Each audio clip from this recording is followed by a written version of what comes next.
Lockdown में अपने weekends को इस तरह बर्बाद होते देख मुझे ध्यान आया कि मेरे पास एक खजाना पड़ा है। जी हाँ, खजाना हमारी उत्तराखंड संस्कृति का, उस हिस्ट्री का जिसे हम लोग भूलते जा रहे हैं। और इस खजाने को संजोने में एक इंसान का बहुत बड़ा हाथ है, जिन्होंने ना सिर्फ इसे संजोया था बल्कि पूरे उत्तराखंड और देश में फैलाया भी था।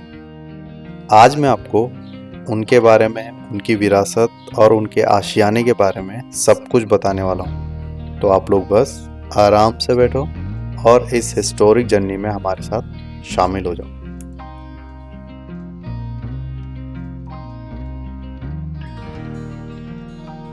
गाड़ी घाट पहुंच चुके हैं और यहाँ पे हमें मिलने वाले हैं गोलू दीदी लोग। और ये आज हमारे नए पायलट आ गए, ये रहे।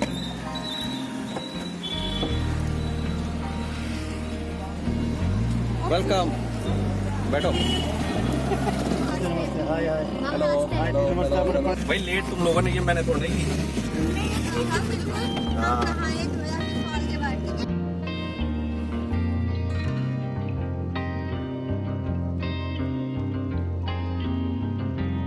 वो चल जाता आपका फोन पे वगैरह? हाँ है तो। पहुंच गए हम दुगड्डा। इधर हमने पीछे कार खड़ी की है और इस साइड से जाना है। हमें थोड़ा आगे जाके अंदर कोई पुल पार करके जाना है। नीचे से कार से आके कार नीचे से इसको तार से भेजो, जाते तार से काम चल रहा है पुल पे, वहां से नहीं जा सकते इसलिए हम पीछे से जाएंगे। पर वैसे मुझे भी नहीं पता मैं तुमको मार रहा हूँ। ये रास्ता पता है? नहीं, पहली बार आ रहा हूँ।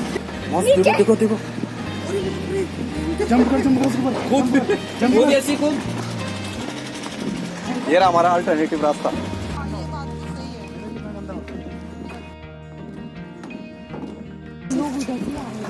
चढ़ाई में हम चढ़ रहे हैं तो हाथों हाथों। यस, सीढ़ी अभी मेरे भाई से बड़ी पड़ी 10 किलोमीटर और है बस। ध्यान से देखिए, आज के जमाने के हमारे यंग लीडर। वो पहाड़ बसंत के मौसम में एकदम कलरफुल लग रहे हैं और काफी सारे पेड़ों की जो पत्तियां हैं वो कलरफुल हो रखी है, इसलिए काफी अच्छा लग रहा है अभी। और ये दुगड्डा शहर हो गया पूरा। ये नदी जा रही है पूरी, कोटद्वार के लिए नदी जाती है। यहाँ का गांव है तो एकदम शांत जगह पे है।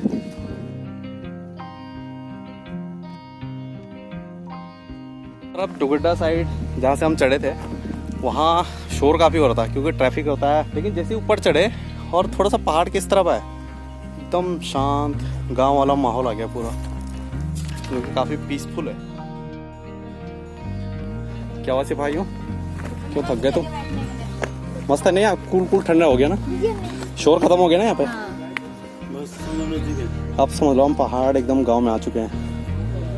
अभी तो है अभी वो पहाड़ दिख रही है ऊपर वाला, बस वहां जाना है हमें। बस यूं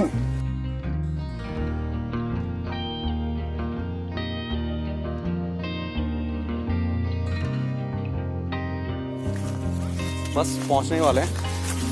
यहाँ मैं पहले आ चुका हूँ, उस दिन मैंने ब्लॉग बनाया था लेकिन वो मेरा फ़ोन गायब हो गया तो इसलिए मुझे दोबारा बनाना पड़ रहा है।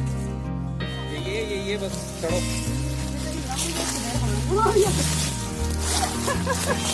बड़े बड़े ट्रकों को किसी के मत चला करो। मैं हो गया तुम दोनों तो जाओ। वहाँ से ये था रास्ता, मामा हम नीचे से आए। तू लेके आएगा, तू तेरे को। ये जगह मुझे बहुत पसंद है। चारों ओर पहाड़ और पेड़ों से घिरा हुआ ये बरसों पुराना पहाड़ी मकान मन को बड़ा सुकून देता है। असल में घर शिव प्रसाद डबराल जी का है, जिन्हें इंसाइक्लोपीडिया ऑफ उत्तराखंड भी कहा जाता है। और आप में से काफ़ी सारे लोग उन्हें बड़े इतिहासकार के रूप में जानते होंगे। करीब 50 से ज़्यादा सालों तक वो इस घर में रहे थे और यहीं रहकर उन्होंने गढ़वाल और कुमाऊं की विलुप्त हो रही कई सारी दुर्लभ किताबों और पांडुलिपियों को बचाने का काम किया था।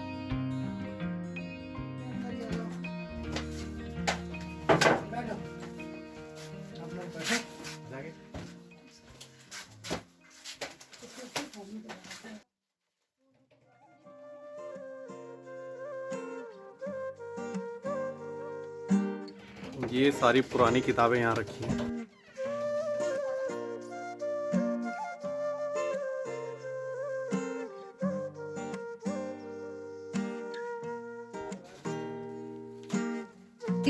और मुझे ये पहाड़ी टोपी भी मिल गई है। अगर आप कभी किसी पहाड़ी घर में रहे होंगे तो आपने वहाँ मिट्टी की एक अलग महक महसूस की होगी। वही महक हमें यहाँ अंदर महसूस हो रही थी, जो कि मुझे बहुत पसंद है।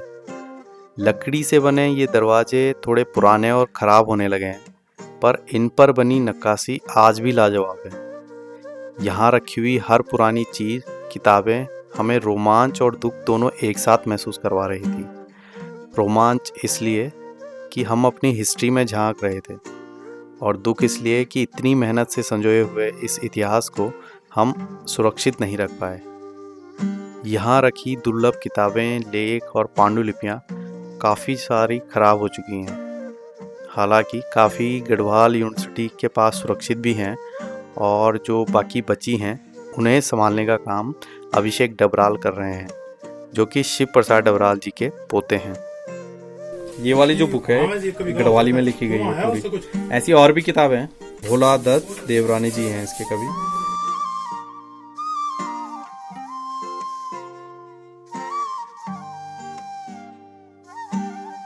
ये अवार्ड्स मिले हुए हैं पहले के इनको।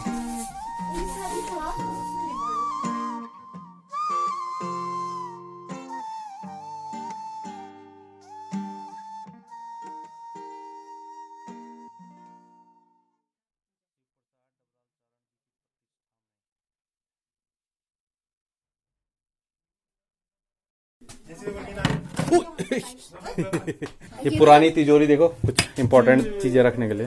ये वाला बटन देखा, पहले जो रहता था।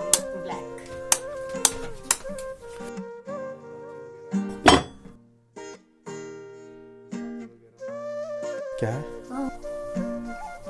ये छत है ओरिजिनल।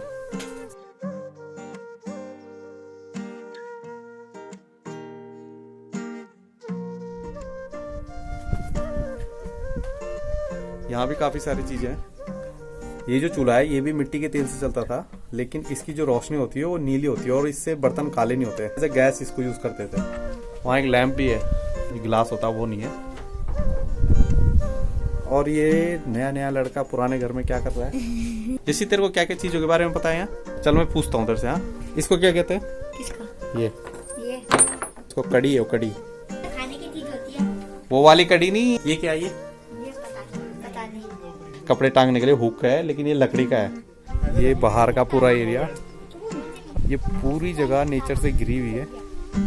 पहले कितना अच्छा सा माहौल रहा होगा यहाँ कभी, जब यहाँ लोग रहते रहे होंगे।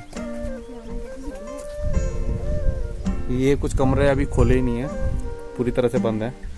जंग लगा हुआ तालों में भी। आसपास घर हैं काफ़ी सारे। बगल में छोटा सा पहाड़ भी है। खेती करते हैं लोग यहाँ, ज़्यादातर लोग। ये पहले आंगन था, चौक कहते हैं इसको। नीचे के कमरे हैं यहाँ, जो कि अभी ज़्यादातर बंद ही हैं। बल्लियाँ निकली हुई हैं बाहर, और इस तरफ का हिस्सा जो है ये काफ़ी टूट गया है, तो कच्चा है काफ़ी। आल बोलते हैं गढ़वाली में इनको। ये सामान रखने के काम आते हैं। क्या है? ये कब की फोटो है ये? ओहो, नींव हो गई तो कम से कम 40-50 साल पुरानी है। बनाते ना हल में जो छिलने के काम आता है। बसूल कहते हैं इसको, बसूल। और ये है छिड़ी, बड़ी वाली छिड़ी है ये। हाँ, इसका काम है लकड़ी फाड़ने का। Lactogen Nestle. डेट देखेंगे, डेट कब का है? देख के लग रहा है कम से कम ये 25-30 साल पुराना है। यहाँ पे 1925 लिखा हुआ है, ढंग से देखे थी यहाँ पे। ये रहा। डाल 3 शब्द उल्टा सुल्टा एक समान। ये ताले तुमने देखे भी नहीं होंगे किसी ने कभी। ऐसे ताले हैं। चाबियां देखो, खजाने की चाबी। Yes, I got treasure. ये तो पूरे मोहल्ले को उठा के रख दे। कितनी जोर से बजती थी ये मिल गए पुराने सिक्के। जिसके पास स्कूल में ये रहता था ना, उस दिन का उसके सारे फ्रेंड। पहले इनकी बड़ी कीमत थी। देखो कब का है, इसकी डेट पर 1989 मेरे डेट ऑफ बर्थ का है। 5-6 साल पुराने सिक्के पर वो यूनिवर्सिटी को दे दिया था। अच्छा, कितने मिले 10 वाले? यशी 10 वाले अभी यहाँ पर इन पे भी जांच चल रही है। जो आजकल आपको कभी दिखेंगे भी नहीं, ऐसे ऐसे सिक्के हैं यहाँ। ये हमारा पुराना मकान है, ये हमारी ट्यूबलाइट है, और ये हमारी गाड़ी हो रही है। क्या हो रही है? क्या हो रही है? पावरी क्या हो रही थी? पावरी। नहीं मतलब हाई मिल। ये क्या हायर टेक्नोलॉजी उस टाइम पे। स्टॉपर देख रहा हूँ। स्टॉपर। लकड़ी का।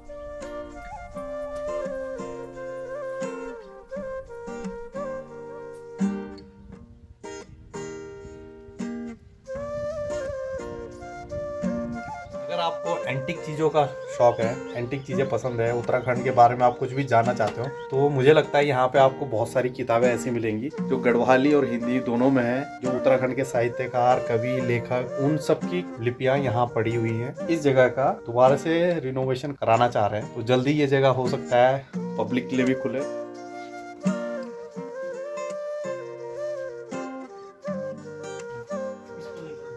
क्लोज 1 2 3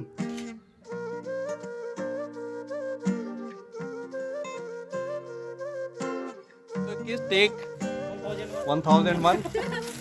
पहले तो भैया थैंक यू हमें यहाँ विजिट कराने के लिए, और भाई आपका भी।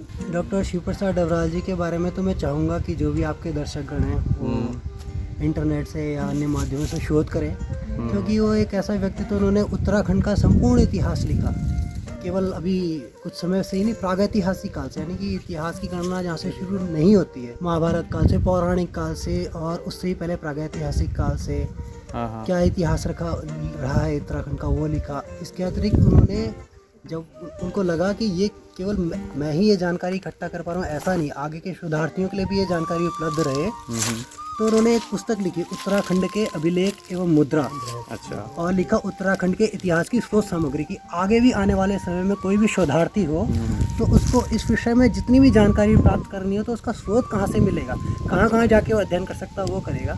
एक उन्होंने बड़ा महत्वपूर्ण कार्य किया। उनसे पूर्ववर्ती जो उनसे पहले के जो रचनाकार थे गढ़वाली के, जिन्होंने गढ़वाली के नाटक लिखे, कथाएं लिखी, तो उन सब की जो दुर्लभ प्रतियां जो खो चुकी थी उनको भी इकट्ठा करके और उन्होंने पुनः प्रकाशित किया। उन्हीं को पूरा श्रेय देते हुए, सिर्फ इसलिए ताकि गढ़वाली संस्कृति का जो भी हमारा इतिहास है या कथाएं हैं, कथानक हैं, नाटक हैं, अन्य विधाएं हैं, वो सुरक्षित रहें।